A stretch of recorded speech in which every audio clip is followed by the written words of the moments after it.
아멘. 할렐루야. 아멘. 좋은 이 병원의 조건이 있습니다. 첫째는 정확하게 진단하고, 둘째는 완전하게 치료하는 겁니다. 심각한 질병인데 병원에서 오진을 해서 괜찮다라고 하면 참 불행한 일입니다. 그래서 사람들은 정확한 이 진단과 치료를 위해서 이 대학병원이나 종합병원을 선호합니다. 오늘 우리가 읽은 이 로마서 본문은 사람의 본성에 대해서 정확한 진단을 내리고 있다라는 거예요. 10절입니다. 기록된 바 의인은 없나니 하나도 없으며. 아멘. 하나님은 성경을 통해서 사람 중에 의인은 한 사람도 없다라고 말씀하셨어요. 전지전능하신 하나님의 이 진단은 틀림이 없이 정확하다라는 것입니다. 의인이 한 사람도 없다라고 하는 것은 어떤 의미냐면 모든 사람이 예외 없이 다 죄인이다라는 뜻이에요.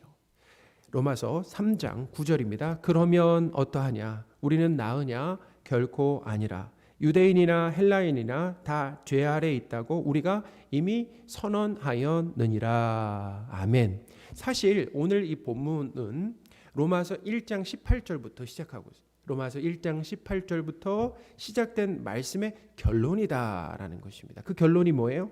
모든 사람이 한 사람도 빠짐없이, 유대인이나 이방이나 한 사람도 빠짐없이 죄인이다라는 거죠.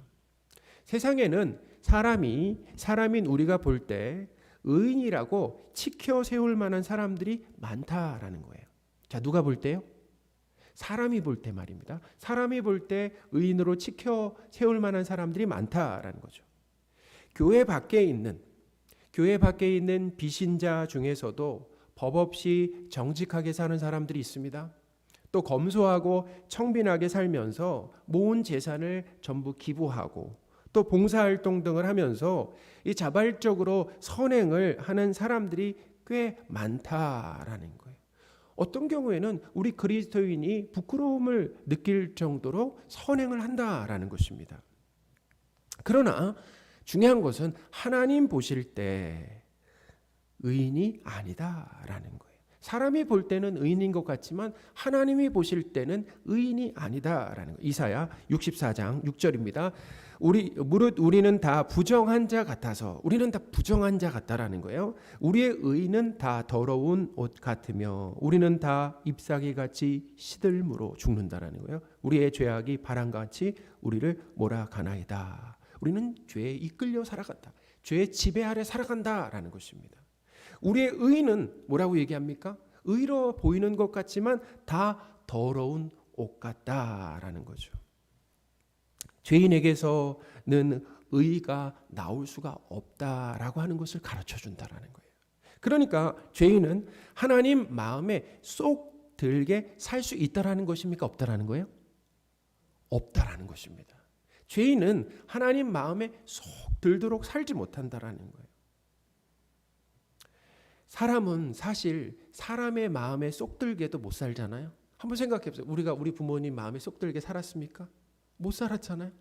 근데 배우자도 마찬가지입니다. 사람은 사람 마음에 쏙 들게도 못 사는데 그런 우리가 어떻게 하나님 마음에 쏙 들도록 살 수 있겠느냐라는 거예요. 성경에서 말하는 이 의인은 선행을 많이 한 사람이 아니다라는 거예요. 하나님께서 보실 때 이 의인은 어떤 사람인가? 그러니까 하나님 보실 때 의인이라는 것은 예수님을 하나님과 그리스도로 믿는 겁니다. 자, 예수님을 뭐라고요? 하나님과 그리스도로 믿는 거예요. 그 결과로 죄사함과 예수님의 의를 값없이 받는 것입니다. 자, 뭘 받는다고요? 죄사함을 받고, 우리가 죄인이었는데 예수님을 믿음으로 말미암아 우리의 죄를 사함 받고 예수님의 의를 값없이 받았다라는 거죠. 그리고 하나님과 부자 관계로 회복된 사람을 의인이라고 말한다라는 것입니다. 그 사람이 의인이라는 거예요. 로마서 3장 24절입니다. 그리스도 안에 있는 속량으로 말미암아 하나님의 은혜로 값없이 의롭다 하심을 얻은 자 되었느니라. 아멘. 그러니까 하나님 보실 때 의인은 죄를 속량받은 사람입니다. 속량이라고 하는 것은 예수 그리스도께서 우리 대신 죄의 형벌을 받으셨어요. 그러니까 우리가 그 자리에 가야 되는, 우리가 십자가에서 그 십자가에서 죽어야 되는데 우리 대신 예수님이 그 자리에 가셨다라는 거예요. 예수님이 그 자리에 가심으로 인해서 어떤 일이 일어난 것입니까? 예수님 덕분으로 예수님이 죄의 형벌을 받아주심으로 인해서 우리의 죄가 사함을 받았다라는 거죠. 그러니까 예수 그리스도 덕분에 모든 죄를 다 용서받았다라는 뜻이에요. 그게 속량이다라는 것입니다. 에베소서 1장 7절입니다. 우리는 그리스도 안에서 그 은혜의 풍성함을 따라 그의 피로 죽으셨다라는 거죠. 말미암아 속량 곧 죄사함을 받았느니라. 아멘. 성경에서 말하는 이 의인은 예수님을 믿고 죄사함을 받고 예수님과 한 몸으로 연합된 자가, 그러니까 예수님의 의를 덧입는 거 아니에요? 전가받았죠. 그러니까 예수님이 의로우시잖아요. 연합됐습니다. 그래서 그 성도도 의로운 자, 의인이 되는 것이다 라는 것입니다. 성도는 사람의 기준이나 아니면 이 국어사전적 의미로 의인을 정의하는 것이 아니라 성경 안에 하나님께서 말씀하시는 이 의인의 개념을 어떻게 해요? 가져야 된다라는 것입니다. 그것이 중요하다라는 거예요. 그러니까 우리가 사용하는 이 단어라고 하는 것은 성경에서 말하는 단어와 그리고 세상에서 국어사전적인 그 의미와 다른 것이 참 많다라는 거예요. 그 국어사전적인 의인이 아니라 성경에서 말하는 그 의인의 개념을 우리가 가져야 된다라는 거죠. 본문 11절부터는 이 죄인의 특징을 다루고 있습니다. 첫째는 뭐냐면 깨닫지 못하고, 둘째는 하나님을 찾지 않는다라는 거예요. 로마서 3장 11절입니다. 깨닫는 자도 없고 하나님을 찾는 자도 없고. 아멘. 죄인의 첫 번째 특징은 깨닫지 못한다라는 겁니다. 자, 무엇을 깨닫지 못하는 것입니까? 바로 자신이 죄인임에도 그것을 깨닫지 못한다라는 거예요. 그리고 오히려 자신이 의인인 채 착각하며 산다는 것이죠. 우리 이런 말이 있잖아요. 똥 묻은 개가 겨 묻은 개 나무란다라는 말이 있습니다. 어떤 의미가 있습니까? 사람은 자신의 더러움을 보지 못한다라는 거예요. 자신의 더러움을 보지 못하고 자신보다 덜 더러운 사람의 잘못을 수시로 어떻게 해요? 지적하는 거예요. 수시로 지적하면서 지적하는 것을 넘어서 꾸짖는 그런 이해할 수 없는 행동을 보이면서 살아간다라는 것입니다. 저도 거기서는 예외가 아니다라는 거예요. 다른 사람을 판단하고 정죄하는 이 마음에는 뭐가 들어있는가? 그것은 자신은 옳다라는 거죠. 나는 옳다라는 거예요. 나는 틀리지 않고 옳다라고 하는 것이 있고, 또 뭐예요? 내가 상대방보다 더 낫다라고 하는, 어떻게 보면 그것은 거짓 신념이다, 잘못된 신념이다라는 거예요. 그렇기 때문에 내가 옳고 내가 다른 사람보다 낫다라고 하는 사람은 어떻게 살아간다고요? 다른 사람을 쉽게 판단하고 정죄한다라는 것입니다. 다른 사람의 좋은 점을 보고 칭찬하고 그리고 응원하고 지지하는 것이 아니라 계속 뭐만 본다라는 것입니까? 그 사람의 잘못, 죄만 지적하고 책망한다라는 거예요. 자, 그런 사람들의 마음에 뭐가 있다고요? 나는 옳다. 내가 상대방보다 낫다라고 하는 생각이 가득 들어차 있다라는 것입니다. 사람은 자신의 얼굴이나 등을 볼 수 없습니다. 그렇죠? 내 얼굴을 못 보잖아요. 내 등을 못 봅니다. 없는 것처럼 자신의 죄를 볼 수 없는 그런 불가능한 존재다라는 거예요. 이렇게 죄인의 특징은 자신의 죄인됨을 전혀 모른다라는 것입니다. 인정하지 않는다라는 게 오리발을 내민다라는 거죠. 내가 죄인인 것을 알기 위해서는 빛 되시고 진리와 생명이신 예수님을 만나야 된다라는 거예요. 할렐루야. 그래야 내가 어둠인 것이 드러난다라는 거예요. 빛을 만나야 내가 어둠인 것이 드러나요. 진리를 만나야 내가 거짓인 것이 드러납니다. 생명을 만나야 내가 생명이 없다라는 것이 드러나게 된다라는 것입니다. 베드로도 예수 그리스도를 만나고 자신이 죄인인 것을 깨닫게 되었다라는 거예요. 베드로가 아니죠. 누가복음 5장 8절입니다. 시몬 베드로가 이를 보고 예수의 무릎 아래 엎드려 이르되 주여 나를 떠나소서 나는 죄인이로소이다 하니. 아멘. 사람은 자기 스스로 죄인인 것을 깨닫지 못한다라는 거예요. 예수님께서 우리의 인생에 먼저 찾아오셔야 돼. 먼저 찾아오셔야 죄인된 실체를 알게 됩니다. 밝은 태양빛 아래서 이 작은 먼지도 다 드러나듯이 죄 없으신 예수 그리스도 앞에 서면 내가 얼마나 큰 죄인인지가 드러나게 된다는 거예요. 예수님의 이 십자가는 하나님이신 예수님이 죽으실 만큼, 십자가에서 누가 죽으셨습니까? 하나님이신 예수님이 죽으실 만큼, 그만큼 우리의 죄가 작지 않고 크다라고 하는 것을 가르쳐 준다라는 것입니다. 사랑하는 성도 여러분, 베드로처럼 예수님 앞에 나는 죄인입니다 라고 하는 그런 진지한 고백을 한 적이 있으십니까?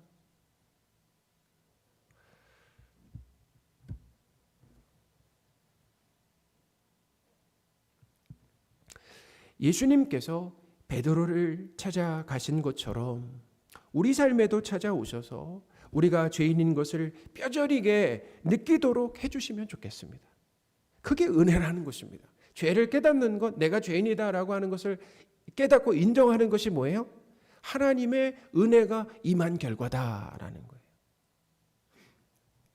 죄인의 이 두 번째 특징은 바로 하나님을 찾지 않는다라는 거예요. 죄인인 인간은 자신의 죄를 해결하기 위해서 예수 그리스도가 필요하다라고 하는 사실조차 모른다라는 것입니다. 그러니 예수님을 찾지 않습니다. 하나님과 관계없이 살고 하나님의 도움 없이 살고 하나님으로부터 독립해서 자기 마음대로 살아간다라는 거예요. 이 죄인의 특징입니다. 하나님의 뜻과 길에서 완전히 벗어나서 곁길로 다닌다라는 거예요. 곁길로 다니면서 쓸모없는 자가 되었다라는 거죠. 12절입니다. 다 치우쳐 함께 무익하게 되고 선을 행하는 자는 없나니 하나도 없도다. 아멘. 다 치우쳤다라고 하는 것은 곁길로 갔다라는 것입니다. 가야 할 길이 있는데 곁길로 갔다. 유익한 자가 아니라 무익한 자, 쓸모없는 자가 되었다라는 것입니다. 하나님을 떠나 사는 사람들이, 잘 들어보세요, 아무리 높은 지위를 얻고 그리고 남들이 부러워할 만큼 소유하고 대단한 업적을 남겼어도 그 삶은 하나님 뜻에서 완전히 벗어난 것이고 쓸모없고 무익한 것이다 라는 거예요. 그러니까 부러워할 만한 것이 못 된다라는 것입니다. 우리는 이런 시각이 우리에게 있어야 돼. 이런 시각이 있어야 된다라는 거죠. 성경은 이런 죄인을 열린 무덤으로 표현하고 있습니다. 그들의 목구멍이 열린 무덤이라는 것은, 열린 무덤이라고 하는 것은 뭐냐면 살아있는 듯 보이지만 실상은 죽은 자다라는 겁니다. 13절입니다. 그들의 목구멍은 열린 무덤이요 그 혀로는 속임을 일삼으며 그 입술에는 독사의 독이 있고. 아멘. 그들의 목구멍은 뭐라고요? 열린 무덤이다라고 하는 건 뭐예요? 살아있는 듯 하지만 실상은 죽은 자다라는 것입니다. 에베소서에는 사람이 허물과 죄 때문에 죽었다라고 기록을 하고 있어요. 에베소서 2장 1절입니다. 그는 허물과 죄로 죽었던 너희를 살리셨도다. 아멘. 허물과 죄로 어떻게 했다고요? 죽을 뻔했습니까? 죽었습니까? 죽을 뻔했습니까? 죽었습니까? 죽었다라는 거예요. 죽었는데 하나님이 살리셨다라는 거죠. 아담 이후로 모든 사람은 죄와 허물로 인해 죽은 자로 태어난다라는 거예요. 자, 보세요. 사람이 숨쉬고 먹고 마시면서 생각하고 결혼해서 자녀를 낳고 온갖 일을 다 해도 그 안에 하나님의 영이신 성령이 없는 자는 죽은 자라는 것입니다. 곧 육신이라는 거예요. 자, 누가 없으면요? 하나님의 영, 성령님이 계시지 않으면 살아있는 듯 보이지만 죽은 자다. 육신이다라는 것입니다. 창세기 6장 3절입니다. 여호와께서 이르시되 나의 영이 영원히 사람과 함께 하지 아니하리니 이는 그들이 육신이 됨이라. 그러나 그들의 날은 120년이 되리라 하시니라. 아멘. 하나님의 영이 함께 하지 않으면 뭐가 된다고요? 육신이 된다라는 거죠. 사람에게서 하나님의 영이 떠나시면 육신이 되는 것입니다. 육신이 된다라는 것이 무엇입니까? 그냥 흙이다라는 거예요. 우리는 흙이에요. 그냥 하나님의 영이 떠나시면 우리는 흙이다. 있음이 아니라 없습니다라는 거예요. 여러분 생각해 보세요. 세상에 사실 누구만 있음이었습니까? 하나님만 있음이었잖아요. 우리가 흙으로 만들어졌잖아요. 흙에 하나님의 생기가 부어짐으로 인하여서 우리가 생명이 된 거 아니에요? 그렇죠. 하나님만 있음이시다라는 거예요. 그 흙에서 하나님의 영이 떠나면 흙이라는 거예요. 없습니다라는 것입니다. 없습니다라는 거죠. 성경은 그 인간의 상태를 죽었다, 영혼이 죽었다라고 말한다라는 것입니다. 성령 하나님 없이 육신이 된 이 죄인들이 그러면 어떻게 살아갑니까? 이 죄인들은 마귀에게 소속되어서 세상 풍조를 따라 살아간다라는 거예요. 또한 하나님께 불순종합니다.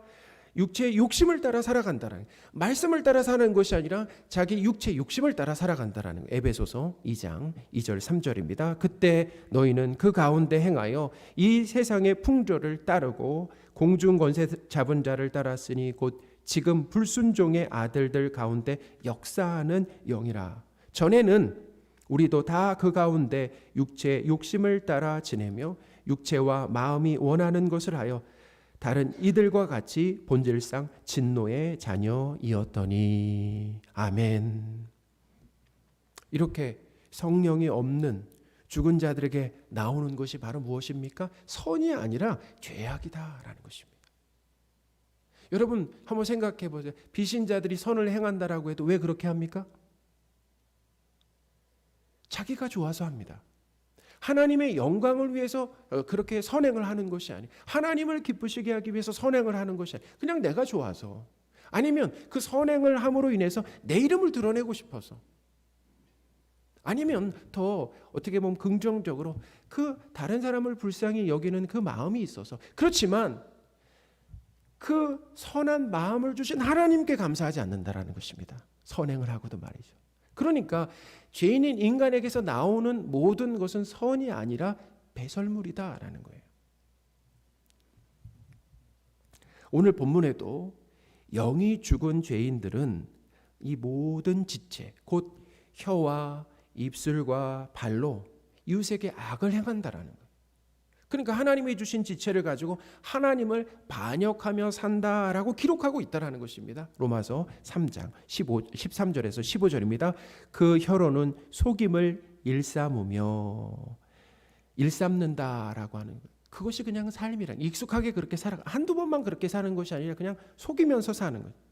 입술에는 독사의 독이 있다. 독이 사람을 죽이잖아요. 입술로 사람을 죽이고 그 입에는 저주와 복이 가득하고 그 발은 피 흘리는데 빠른지라. 주저하지 않는다라는 거예요. 빠른지라라는 것은 고민하지 않는다라는 것입니다. 하나님께서 주신 혀와 입술로 하나님께 어떻게 해야 돼? 사실은 그 입술로, 혀로 하나님께 감사하면서 찬양하고 이웃을 살리는 거죠. 말로 이웃을 살리고 격려하는 말을 해야 하는데, 그렇게 입술을 사용해야 하는데 죄인은 입만 열면 속이는 거예요. 다른 사람을 속이는 거예요. 거짓말을 하고 거칠게 말하면서 마음에 상처를 줍니다. 육체적인 상처를 주는데도 어떻게 해요? 발이 빠르다라고 그러잖아요. 고민하지 않고 주저하지 않는 것입니다. 죄인이 이렇게 하나님을 반역하며 이웃에게 손해를 입히며 사는 이유가 무엇이겠습니까? 그것은 이기적인 자기 욕망 아니겠어요? 자기 행복을 위해서 그렇게 사는 거 아니겠습니까? 그러나 성경은 죄인의 이 삶은 결국 파멸과 고생이다라고 기록하고 있다라는 거예요. 16절입니다.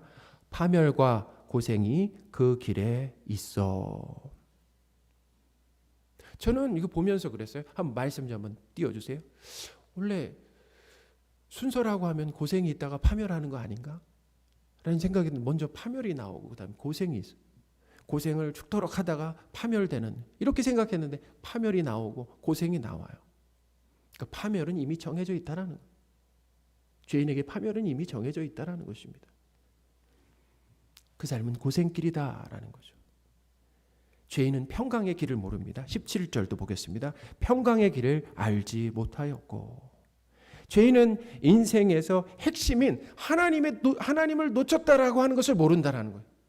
예수님을 놓쳤다라고 하는 것을 몰라요. 그리고 삶의 방향과 초점을 어디로 맞춥니까? 헛된 것과 없어질 것에 제거의 가치와 소망을 두며 살아간다라는 것입니다. 여러분, 우리가 최근에 산불이 이곳저곳에서 나고 코로나가 대유행하고 있고 전쟁이 일어나고 있는 상황들을 보면서 하나님이 가르쳐 주시려고 하는 것 참 많죠. 그 중에서도 뭐냐면 이 땅에 소망을 두지 말라라는 것입니다. 우리가 살아가는 이 땅은 우리가 소망을 둘 곳이 아니다라는 것을 가르쳐 주시는 거예요. 이렇게 죄인은 평강의 길을 알지 못한다라는, 이것이 죄인이 평강의 길을 알지 못한다는, 하나님은 이런 인간의 죄인된 실체를 깨닫게 하시려고 유대인들에겐 뭘 주셨습니까? 율법을 주셨다는 것이고, 이방인들에겐 뭘 주셨어요? 양심을 주셨다라는 거죠. 20절입니다. 그러므로 율법의 행위로 그 앞에 의롭다 하심을 얻을 육체가 없나니 율법으로는 죄를 깨달음이니라. 아멘. 이렇게 율법과 양심을 통해 인간은 자신이 죄인임과 하나님의 심판 아래 있는 그런 절망적인 상태가 밝히 드러나게 된다는 것입니다. 절망스럽잖아요. 그런 절망적인 상태가 밝히 드러난다. 19절입니다. 우리가 알거니와 무릇 율법이 말하는 말은 율법 아래에 있는 자들에게 말하는 것이니 이는 모든 입을 막고 온 세상으로 하나님의 심판 아래 있게 하려 함이라. 아멘. 사랑하는 성도 여러분, 인간은 스스로의 힘으로 절대로 산자, 곧 의인이 될 수가 없습니다. 율법 지킴이나 됨됨이나 자격이나 공로와 열심으로 우리의 죄인된 신분을 바꾸는 것은 불가능하다라는 것을 우리에게 가르쳐 주는 거죠. 어떻게 보면 참 절망스러운 상황이죠. 예수님을 믿고 성령 하나님께서 우리 안에 들어오셔야 진짜 산자, 곧 의인이 될 수가 있다라는 거죠. 또한 성령 하나님이 내주하셔야만 그때서야 비로소 내가 죄인인 것을 자각하게 된다라는 것입니다. 여러분, 내가 죄인인 것이 지금 자각되고 있다라고 한다면 내 안에 계신 성령 하나님의 역사하심, 일하심의 결과다라고 하는 것을 믿으시기 바랍니다. 구원을 위해 예수 그리스도가 필요하다라고 하는 것을 깨닫게 하신다라는 거예요. 누가요? 내 안에 계신 성령 하나님께서 그 일을 하신다라는 거예요. 성령 하나님께서 우리 안에 일하시는 증거가 뭐라고요? 내가 죄인인 것을 깨닫고 인정하는 것입니다. 그리고 예수 그리스도를 믿게 하신다라는, 예수 그리스도를 믿는 것이 정말 필요하구나, 나에게 예수님이 정말 필요하구나라고 하는 것을 어떻게 해요? 깨닫게 하시고 믿게 하신다라는 거죠. 사랑하는 여러분, 오늘 본문은 우리가 구원받기 전에, 이 본문이 로마 교회 주신 본문 아니겠습니까? 성경이잖아요. 로마 교회에 로마서를 줬잖아요. 우리가 구원받기 전에 스스로는 절대로 빠져나올 수 없는 그 죄인의 상태였음을 가르쳐주고 있다라는 것입니다. 내가 의인이 아니라 죄인인 것을 인정하고 또 예수 그리스도를 지금 믿게 되었다라고 한다면은 다 하나님의 그 일하심 덕분이다라고 하는 것을 기억하시기 바랍니다. 그리고 뭐 하는 거예요? 하나님께 감사를 드리는 거죠. 하나님께 감사를 드리는 것입니다. 아직 내가 죄인인 것을, 우리 중에 아직 내가 죄인인 것을 깨닫지 못하고 예수 그리스도를 믿는 것이 왜 필요한지 모르신다라고 한다면 죄인인 것을 깨닫고 예수 그리스도를 믿을 수 있도록 도와달라고 하나님께 은혜를 구하시는 저와 여러분들이 되셨으면 좋겠습니다.